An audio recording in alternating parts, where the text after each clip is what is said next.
আজকে আমার ঘুম থেকে উঠতে অনেকটা লেট হয়ে গেছে, সেই জন্য আজকে সূর্যি মামা উঠে পড়েছে। আমি প্রত্যেক দিন সূর্যি মামা ওঠার আগেই উঠি আর ছাদে একটু হাঁটাহাঁটি করি। তাহলে কি হয়, সারাদিনের মতো যেন ফ্রেশ লাগে।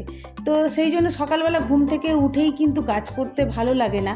তো সেই জন্য আমি বেশ অন্ধকার থাকতেই ছাদে একটু পায়চারি করে নিই।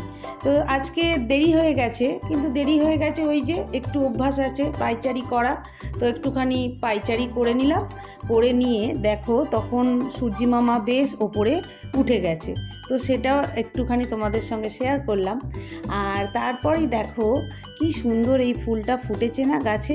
একটা ফুল ফুটেছে এই গাছে, কিন্তু গাছটা যেন একদম আলো করে রেখেছে, তো সেটা একটুখানি তোমাদের সঙ্গে শেয়ার করলাম। আর সাদা ফুল না আমার বরাবর বেশ ভালো লাগে, তো সেই জন্য আমার সাদা ফুলের গাছই বেশি। আর এই ফুলগুলো দেখো তখনও কিন্তু ভালো করে ফোটেনি। হ্যালো এভরিওয়ান, আমি তনিমা ডেলি লাইফে তোমাদের সবাইকে স্বাগত। আশা করি যে যেখান থেকে আমার ভিডিওতে আছো সবাই খুব খুব ভালো আছো, আমিও মোটামুটি আছি। করে নিলাম রান্নাঘরে ঝাড়া মোছা, আর এবার হবে ঘর মোছা আর বাকি সব কাজ। তো চলো তোমাদেরকে সঙ্গে নিয়েই শুরু করছি। এরপর স্নান সেরে নিয়ে চলে এসেছি একদম রান্নাঘরে। আর ছেলেকে স্কুলে পাঠিয়ে দিয়েছি, ও চলে গেছে, ওকে টিফিন দিয়ে দিয়েছি। আর এবার করে নিচ্ছি বাকি যে বাড়ির সদস্য আছে তাদের জন্য লুচি আর আলুর তরকারি। এটা তো করাই ছিল, ওটা সবাইকে দিয়ে দিলাম টিফিনটা। আর এরপর এই যে গাছের যে কটা ফুল হয়েছিল ওগুলোকে নিলাম, ওগুলোকে তুলে নিয়েছিলাম, তুলে নিয়ে আর আমার প্রত্যেক দিন ফুলের মালা আসে, ফুল প্রত্যেক দিন বাজার থেকে আসে, সেগুলোকে আমি কি করছি ভালো করে ঠাকুরকে লাগিয়ে দিচ্ছি, মানে ঠাকুরের গলায় ভালো করে পরিয়ে দিচ্ছি। আর তারপরেই কিন্তু পুজোটা সেরে নেব। সবাইকে আগে আমি কি করি খেতে দিয়ে তারপরে ভালো করে মন দিয়ে পুজোটা করি, না হলে ওই যে লোক বসে থাকবে আর আমি পুজো করব, লেট হয়ে যাব। তো সেই জন্য কি করি আগে সবাইকে ভালো করে খেতে দিই, তারপরেই কিন্তু পুজোটা সারি। এরপর আমিও ব্রেকফাস্ট সেরে নিয়েছিলাম। আর বাজার থেকে কিছু বাজার এসেছে, তো সেগুলো একটু তোমাদেরকে দেখিয়ে দিচ্ছি কি কি বাজার এসেছে।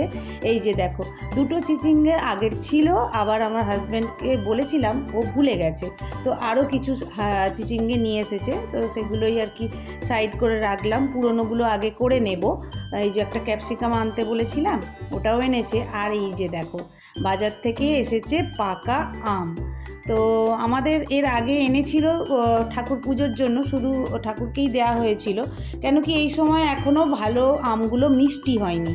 তো এবার আমার হাজব্যান্ড এনেছে এইটা, বলছে দেখো মিষ্টি হয় কি না, একটা কেটে দেখো। তো আমার তো আর লোভ সামলাতে পারছিলাম না, বলি তাহলে একটা আম আগে কেটেই ফেলি, তারপরে না তারপরে নয় দেখা যাবে, যদি মিষ্টি হয় তাহলে আর একটা কাটবো। তো আগে কি করেছি, একটা নিয়েই বসে গেছি, বলি তাহলে আমটা কাটি আগে, আমটা আগে খাই, খেয়ে তারপরে নয় পরে আর একটা কাটা যাবে। তো যেমন ভাবা তেমন কাজ, তো বসে গেছি আম কাটতে। আর চিন্তাভাবনা করছি যে আমটা হয়তো মিষ্টি হবে, বেশ হলুদ আছে। ও বাবা, তারপর দেখছি না তো, খেয়ে তো একদম মুখটা গেল বেস্বাদ হয়ে, ভেবেছিলাম এক, হলো আর এক। এরপর চলে এলাম সরাসরি রান্নাঘরে। এবার হচ্ছে দুপুরে রান্না হবে, এখানে পোস্তটা একটু বেটে নেব, করব চিচিঙ্গে আলু পোস্ত, যেহেতু চিচিঙ্গেটা অনেকটা রয়েছে, তো সেই জন্য চিচিঙ্গে আলু পোস্ত করব।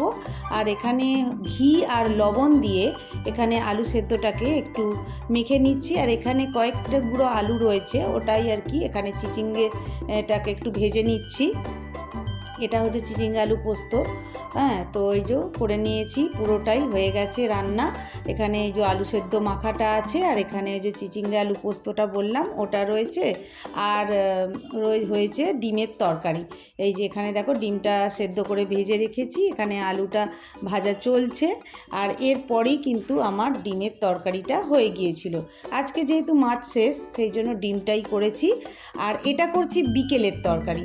বিকেলে একটু পনির আছে, পনির দিয়ে আর কি একটু আলু, আমার শ্বশুরমশাইয়ের আবার একটু আলু লাগে তরকারিতে, তো সেই জন্য আলু আর ক্যাপসিকাম পেঁয়াজ দিয়ে একটা তরকারি বানিয়ে নিয়েছি। ছেলেকেও স্কুল থেকে নিয়ে চলে এলাম। আর এইদিকে দেখো আজকে এত লেট হয়ে গেছি আমার কাজ করতে গিয়ে, তো এখানে বাসনও পড়ে রয়েছে আর গ্যাসটাও মোছা হয়নি। তো তারপরে আমি গ্যাসটা মুছলাম, ছেলেকে খেতে দিয়ে দিয়েছিলাম। আর ছেলে দেখো এখানে খেয়ে দিয়ে ঘোরাঘুরি করছে। সেই সময় চলে এসেছে আমার ছোট্ট মিনিটা, অনেক দিন দেখতে পাইনি, তো আজকে এসেছে, দেখছি বেশ বড় হয়ে গেছে আর আমাকে দেখে আবার চলে যাচ্ছে। ওকেও একটুখানি খেতে দিলাম।